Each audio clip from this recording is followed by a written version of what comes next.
আসসালামু আলাইকুম। শুরুতেই জানিয়ে দিচ্ছি আজকের সংবাদ শিরোনাম। ট্রাম্পের খেপলেন নেতানিয়াহুর ওপর, দিলেন সতর্ক বার্তা। ট্রাম্পের গাজা পরিকল্পনা ঘিরে আলোচনার কেন্দ্রে পাকিস্তানের সেনাপ্রধান। কানাডিয়ান এমপিদের পশ্চিম তীরে প্রবেশে বাধা দিল ইসরায়েল। 1 বছরে 1500 বাড়ি ভেঙেছে ইসরায়েল। গাজায় ঝড়, বন্যা, তীব্র ঠান্ডা ও ভবন ধসে আরও 11 প্রাণহানি। শান্তিতে নোবেল মনোনয়ন পেলেন জাতিসংঘের প্রতিনিধি ও গাজার চিকিৎসকেরা। শুনছিলেন সংবাদ শিরোনাম, এখন বিস্তারিত। ট্রাম্প ফের খেপলেন নেতানিয়াহুর ওপর, দিলেন সতর্ক বার্তা। ফিলিস্তিনের গাজায় ইসরায়েলের সাম্প্রতিক হামলাকে যুদ্ধবিরতি চুক্তির লঙ্ঘন হিসেবে উল্লেখ করে ইসরায়েলের প্রধানমন্ত্রী বেনিয়ামিন নেতানিয়াহুকে কড়া গোপন বার্তা পাঠিয়েছে হোয়াইট হাউস। মার্কিন সংবাদ মাধ্যম অ্যাক্সিওসের প্রতিবেদনে বলা হয়, গাজা নগরীতে ইসরায়েলি হামলায় হামাসের সামরিক শাখার উপকমান্ডার রায়েদ সাদ নিহত হওয়ার পরই এই বার্তা পাঠানো হয়। এক জ্যেষ্ঠ মার্কিন কর্মকর্তার বরাতে জানানো হয়, হোয়াইট হাউস সরাসরি সতর্ক করে বলেছে, চুক্তি লঙ্ঘনের মাধ্যমে নেতানিয়াহু নিজের সুনাম নষ্ট করতে পারেন। তবে গাজায় যুদ্ধবিরতির মধ্যস্থতাকারী প্রেসিডেন্ট ডোনাল্ড ট্রাম্পের সুনাম ক্ষুণ্ণ হতে দেওয়া হবে না। মার্কিন কর্মকর্তারা জানান, ওই হামলার আগে ইসরায়েল ওয়াশিংটনকে কিছুই জানায়নি। হামাস নেতা খলিল আল হায়া টেলিভিশনে রায়েদ সাদের নিহত হওয়ার বিষয়টি নিশ্চিত করেন। গত 10ই অক্টোবর যুদ্ধবিরতি কার্যকর হলেও এরপর একাধিকবার চুক্তি লঙ্ঘনের অভিযোগ উঠেছে।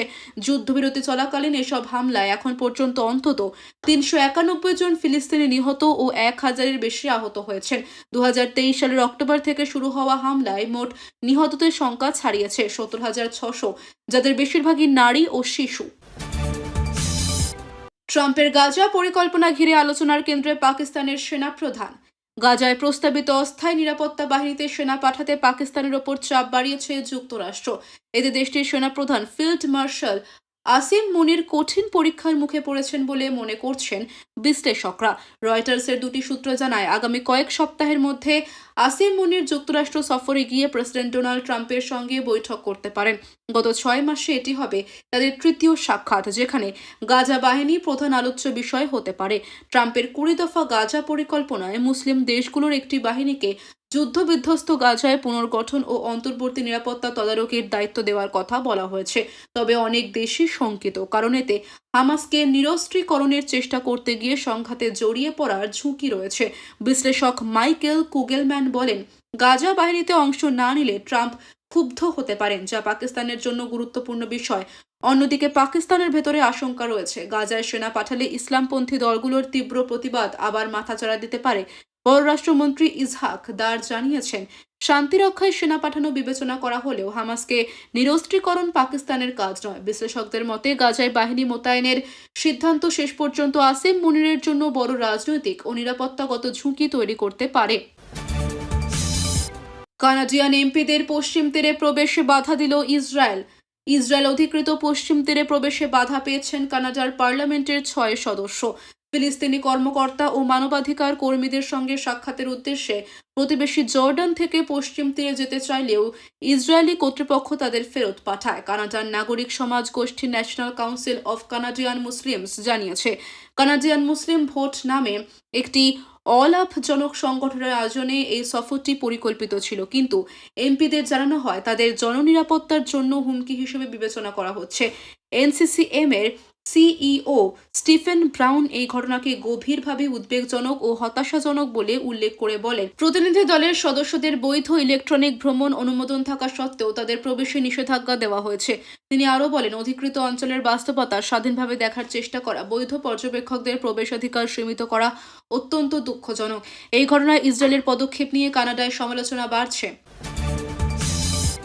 1 বছরে 1500 বাড়ি ভেঙেছে ইসরায়েল। ফিলিস্তিনের অধিকৃত পশ্চিম তীরে দখলদার ইসরায়েলি বাহিনীর অবৈধ কার্যক্রম অব্যাহত রয়েছে। আল জাজিরার প্রতিবেদনে বলা হয়েছে, গত 1 বছরে পশ্চিম তীরে অন্তত 1,500 ফিলিস্তিনি বাড়ি ভেঙে দেওয়া বা ক্ষতিগ্রস্ত করা হয়েছে। সর্বশেষ নূর শামস শরণার্থী শিবিরে 25টি আবাসিক ভবন ভাঙার পরিকল্পনা করছে ইসরায়েলি বাহিনী। তুলকারেম গভর্নেটের গভর্নর আবদুল্লাহ কামিল জানান, ইসরায়েলি প্রতিরক্ষা মন্ত্রণালয়ের একটি সংস্থা তাকে এই ধ্বংসযজ্ঞের বিষয়ে অবহিত করেছে। শিবির কমিটির প্রধান ফয়সাল সালামা বলেন, এতে প্রায় 100টি পরিবার গৃহহীন হওয়ার আশঙ্কা রয়েছে। জানুয়ারিতে উত্তর পশ্চিম তীরের শরণার্থী শিবিরগুলোতে তথাকথিত অপারেশন আয়রন ওয়াল শুরু করে ইসরায়েল। আল জাজিরার মতে এই অভিযানের ফলে গত 1 বছরে 32,000 ফিলিস্তিনি জোরপূর্বক বাস্তুচ্যুত হয়েছে। মানবাধিকার সংস্থাগুলো এটিকে পশ্চিম তীরের মানচিত্র বদলে ফেলার প্রচেষ্টা হিসেবে দেখছে। ক্ষতিগ্রস্ত পরিবারগুলো চরম অনিশ্চয়তার মধ্যে দিন কাটাচ্ছে। গাজায় ঝড়, বন্যা, তীব্র ঠান্ডা ও ভবন ধসে আরও 11 প্রাণহানি। গাজা উপত্যকায় চলমান যুদ্ধ ও তীব্র শীতমণ্ডল পরিস্থিতি ক্রমেই মানবিক সংকট সৃষ্টি করছে। মঙ্গলবার মাত্র 2 সপ্তাহ বয়সী এক নবজাতক হাইপোথার্মিয়া আক্রান্ত হয়ে মারা গেছে। গত কয়েকদিনে ভারী বৃষ্টিপাত ও তীব্র ঝড়ে ক্ষতিগ্রস্ত 13টি বাড়ি ধসে পড়েছে। ধ্বংসের ফলে প্রায় 27,000 তাঁবু ক্ষতিগ্রস্ত হয়েছে এবং লাখো মানুষ ঘরবাড়ি হারিয়েছে। উত্তরে বেইত লাহিয়ার একটি বিধ্বস্ত বাড়িতে 5 জন নিহত হয়েছে। গাজা সিটির পশ্চিমাঞ্চল ও আল শাতি শরণার্থী শিবিরে তাঁবুর ওপর দেয়াল ধসের ফলে আরও 3 জন মারা গেছে। ধ্বংসস্তূপের নিচে এখনও অনেক মানুষ চাপা পড়ে আছে। তাদের উদ্ধারে উদ্ধারকর্মীরা তৎপর রয়েছেন। বন্যা, ভারী বর্ষণ ও যুদ্ধবিধ্বস্ত ভবনের কারণে প্রায় 2.5 লাখ মানুষ বাস্তুচ্যুত হয়েছে। গাজার প্রায় 15 লাখ মানুষ তাঁবুতে আশ্রয় নিয়েছে। বাকি 7 লাখ মানুষ বিধ্বস্ত বা ক্ষতিগ্রস্ত ভবনে আটকা পড়েছে। শিশুরা, বয়স্করা এবং অসুস্থরা সবচেয়ে বেশি ঝুঁকির মুখে রয়েছে। জাতিসংঘ ও বিভিন্ন আন্তর্জাতিক সংস্থা বারবার ত্রাণ ও খাদ্য সরবরাহ নিশ্চিত করার আহ্বান জানিয়েছে। তবে ইসরায়েলের বাধার কারণে ত্রাণ কার্যক্রম যথাযথভাবে পৌঁছাচ্ছে না। এই পরিস্থিতি অব্যাহত থাকলে আরও শিশু ও অসহায় মানুষের প্রাণহানি অনিবার্য হয়ে উঠবে। গাজা উপত্যকা এখন মানবিক বিপর্যয়ের মুখোমুখি এবং আন্তর্জাতিক সম্প্রদায়ের কাছে অবিলম্বে সাহায্য পৌঁছে দেওয়ার আহ্বান জানানো হয়েছে।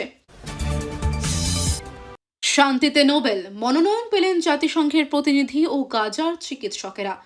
অধিকৃত ফিলিস্তিনি ভূখণ্ডে জাতিসংঘের বিশেষ প্রতিনিধি ফ্রান্সিসকা আলবানিজ এবং গাজা ভিত্তিক চিকিৎসকদের 2026 সালের নোবেল শান্তি পুরস্কারের জন্য মনোনীত করা হয়েছে। ইউরোপীয় পার্লামেন্টের সদস্য মাতিয়াজ নেমেক মঙ্গলবার এই তথ্য জানান। মনোনয়নের প্রস্তাবে ব্রাজিল, দক্ষিণ আফ্রিকা, কানাডা, অস্ট্রেলিয়া, নিউজিল্যান্ড ও যুক্তরাজ্য সহ 33টি দেশের প্রায় 300 জন যোগ্য মনোনয়নদাতা স্বাক্ষর করেছেন। নেমেক জানান, এই মনোনয়ন সবচেয়ে কঠিন পরিস্থিতিতেও মৌলিক মানবিক মূল্যবোধ রক্ষায় সাহস ও দৃঢ়তার প্রতি সম্মানের বহিঃপ্রকাশ। তিনি আন্তর্জাতিক আইন ও মানবাধিকার রক্ষায় ফ্রান্সিসকা আলবানিজের ভূমিকার প্রশংসা করে বলেন, ইসরায়েল ও যুক্তরাষ্ট্রের কঠোর রাজনৈতিক চাপের মধ্যেও তিনি দায়িত্ব পালন করছেন। গাজার চিকিৎসকরা মনোনয়নের অংশ, যাদের মধ্যে ডক্টর হুসাম আবু সাফিয়া ও ডক্টর সারা আল সাক্কা উল্লেখযোগ্য। নেমেক বলেন, স্বাস্থ্য অবকাঠামো ধ্বংস এবং তীব্র সংকটের মধ্যেও তারা জীবন বাঁচাচ্ছেন।